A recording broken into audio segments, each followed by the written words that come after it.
Hey guys, it is a beautiful fall day here in northwestern Ontario. We got a 1950 Buick two-door special that needs a little bit of attention before winter arrives. Got a few jobs I want to do today. I figured I'd bring you guys along for the ride. Let's see what we get into. Thanks for watching. Today's first job is to go after this hose right here. This is the bypass hose, runs from the water pump up to the thermostat neck and allows the coolant to circulate even if the thermostat is closed. Or in a recent video, we got new rad hoses installed, we got a new heater or a heater hose loop put in, new thermostat, but I found that this hose was a little bit suspect.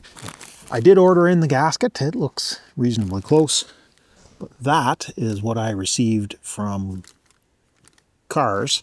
That's supposed to be the bypass hose. That's about twice the size it needs to be. Fortunately, my local parts store had some 1-inch heater hose that they were able to sell me a foot of, and I think that is likely going to be just what we need to get that replaced. The gasket Car sent me though looks like it's the right one, and that's the most important part. $4 piece of heater hose is nothing special. Let me get some tools. We'll get that organized. We'll get that thermostat housing popped off of there and see if we can get that hose changed out. Got a little bit of lubricant sprayed on some stuff here. Let's see if we can convince things to come apart. I think what I'm going to do is take the bracket off of the oil filter here, just because there's a nut or a bolt that has to be underneath there. That's going to be a bit of a pain to get at if we don't.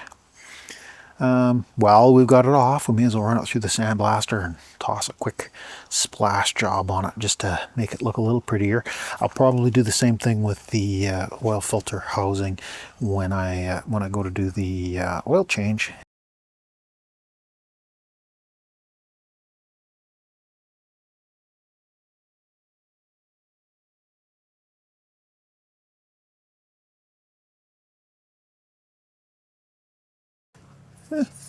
Give that a clean up.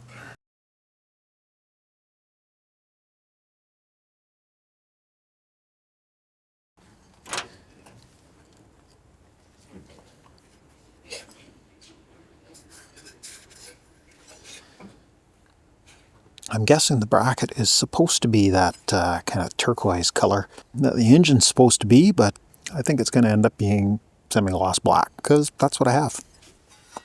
It's almost out. Come on, there we go.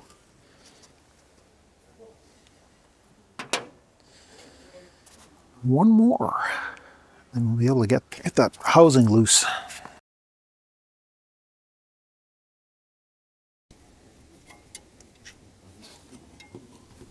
Okay, in theory, all we have left now is the hose clamps and that hose that goes between the two housings.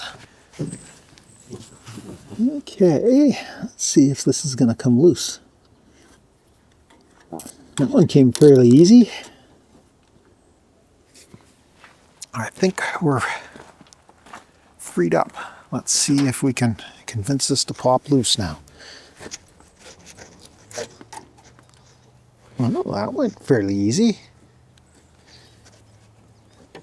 That looks like it'll clean up. How are we doing here? It's a pretty gummy looking gasket. But it'll come out of there and sits in there like that. But that looks like it is the right gasket. Good news. I think we'll need a pry bar to get that chunk of hose out of there, but it does look to me like the 1-inch. Ooh, that might be a little on the large side. Okay.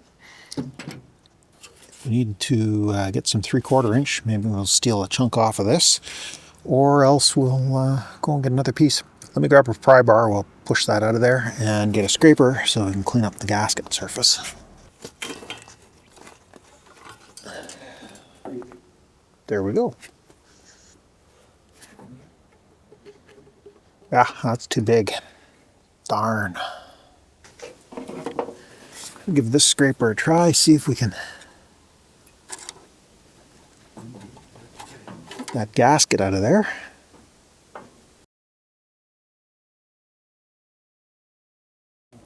That gasket's being a little bit stubborn.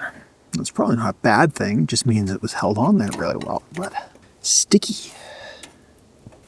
I've got that cleaned up. This needs 3/4 hose, not 1 inch like I thought it did.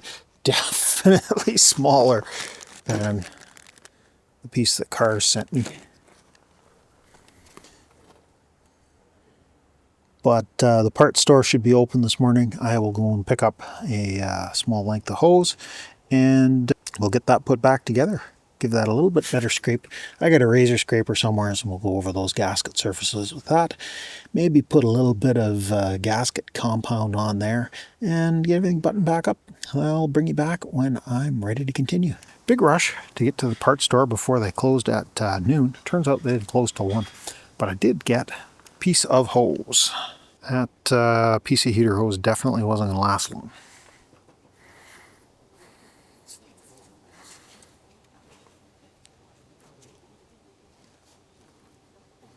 And it does seem to fit onto the water pump. Let me get these hose clamps cleaned up and we'll start reassembling things here. The casting down there is a little rough. I don't know if you guys can see that or not.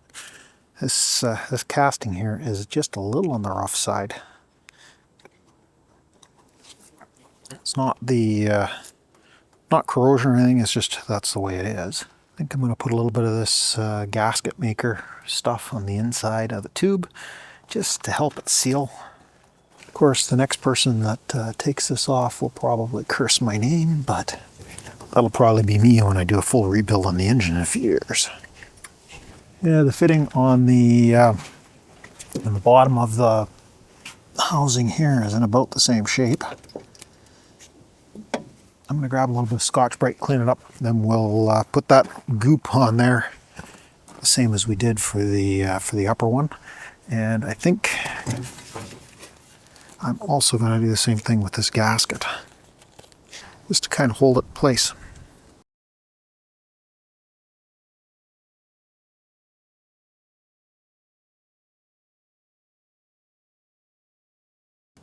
Goopy stuff, but it does work well.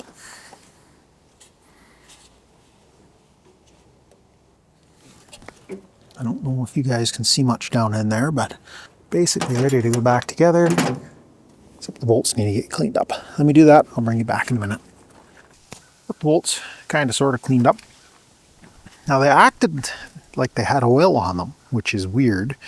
They shouldn't have oil, but they may have coolant. So I'm going to put some of that sealing goo on these as well when I put them back in, just to make sure they seal up.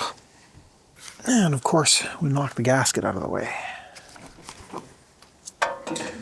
There's one started, and hopefully we can get this other side started. I don't know that you guys are going to be able to see much in there, because I can't see much in there. Both sides are started. Keep snugging up here. We'll get those hose clamps tightened back up. And in theory, we should have a cooling system. Well, we're snugged up. So we basically have a fully enclosed cooling system. Let me go get this bracket for mounting the oil canister back up, cleaned and painted. And I'll bring you guys back in a few minutes and we'll dump some antifreeze in this thing and see what it's going to do. While we're waiting for the paint to dry on the bracket or the oil filter canister, we may as well dump a little bit of antifreeze in this thing.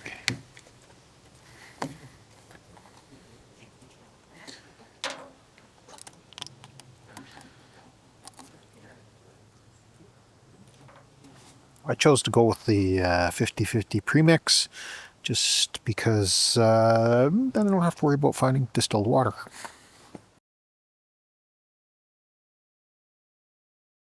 Well, I don't see anything running out the bottom. That's a good sign. Petcock is closed.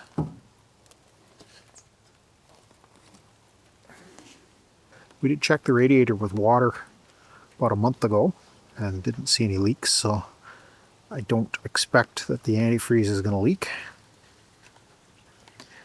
Why am I using antifreeze instead of just using water in an engine that I don't plan on running much? Well, I'm worried that I'm going to end up with a pocket of water in the engine, and it certainly gets cool here in the winters to the point where absolutely things are going to get solid. And I don't want to crack this block after it's survived so many years of abuse.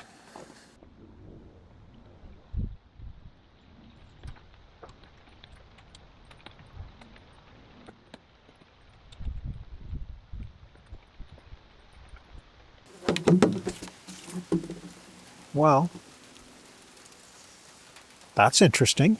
When I filled it up with water, it didn't take 2 gallons. I've dumped 2 gallons of this, or pretty close to 2 gallons of this in there, and we're still not full. So I guess I better go grab another one.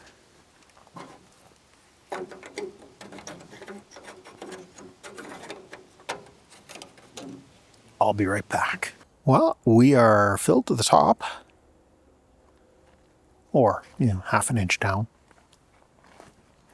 I've got the fuel hooked up. Now we don't have the bracket for the oil filter mounted just yet. If that starts shaking too much, we're going to have to turn things off. Let's give it a little drink down the carburetor because we're still using the old crappy gas. Turn things on and we'll give it a little try.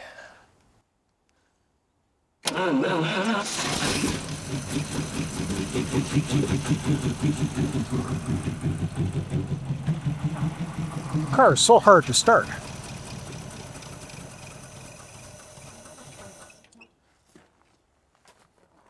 Keeping it running, on the other hand,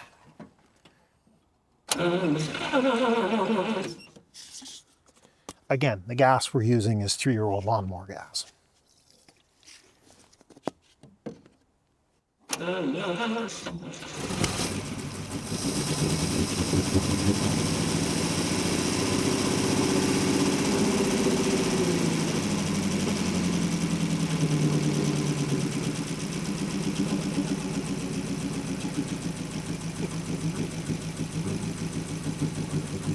I don't see any leaks. The oil canister's not shaking too bad, so I'm not too worried about that. Paint's almost dry, but give it a few more minutes.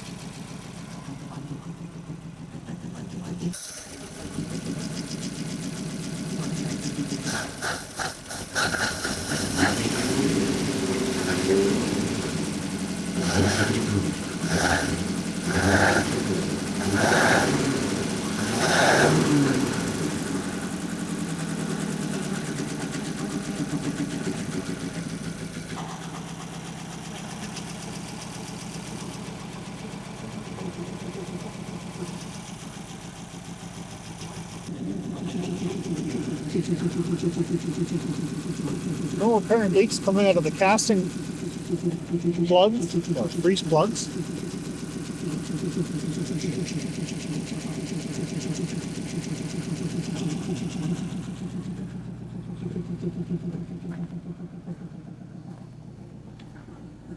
I don't see any massive amounts of steam billowing out anywhere. That looks good for the head gasket.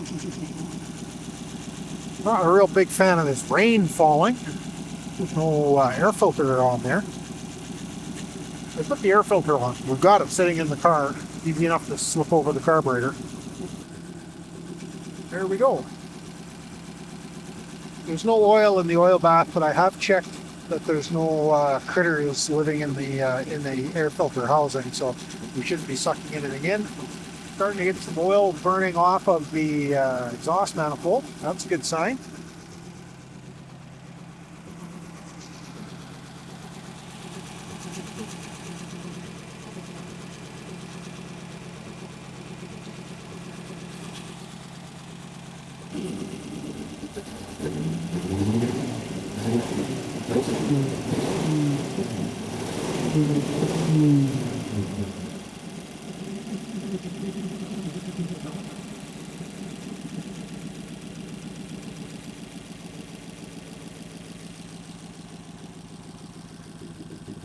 And again, that smoke is completely normal. That's just oil and stuff burning off that exhaust manifold.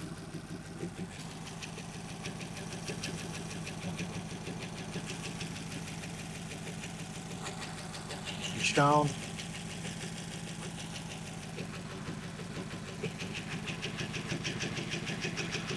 Cool. The thermostat housing is getting warmer.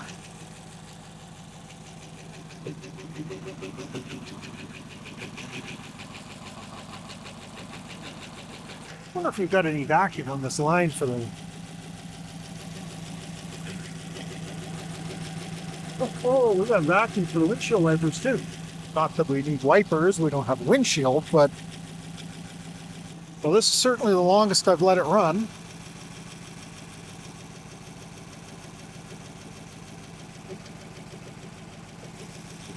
Upper rad hose is still cold.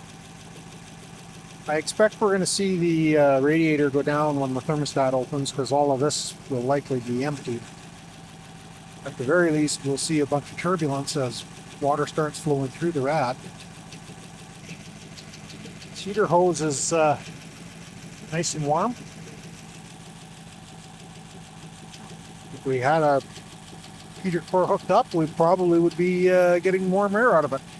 Other than the fact that the fan doesn't work and it might leak. I'm going to go grab an infrared thermometer. We can measure the temperature on that hose and know how close we are to opening up.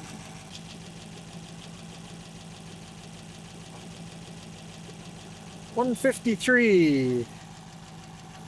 Oh, we got some bubbling happening here. Is the thermostat open? Yep.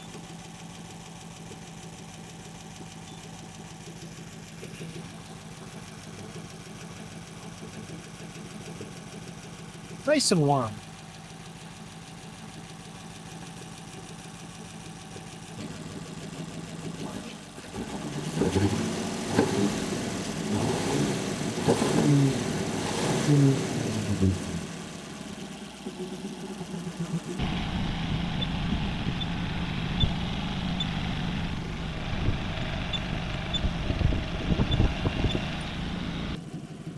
This lick dripping is just from a little bit that spilled out of the filler.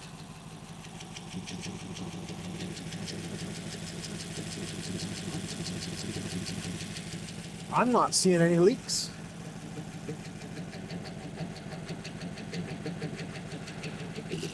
Oh, this is awesome, guys. Another big win.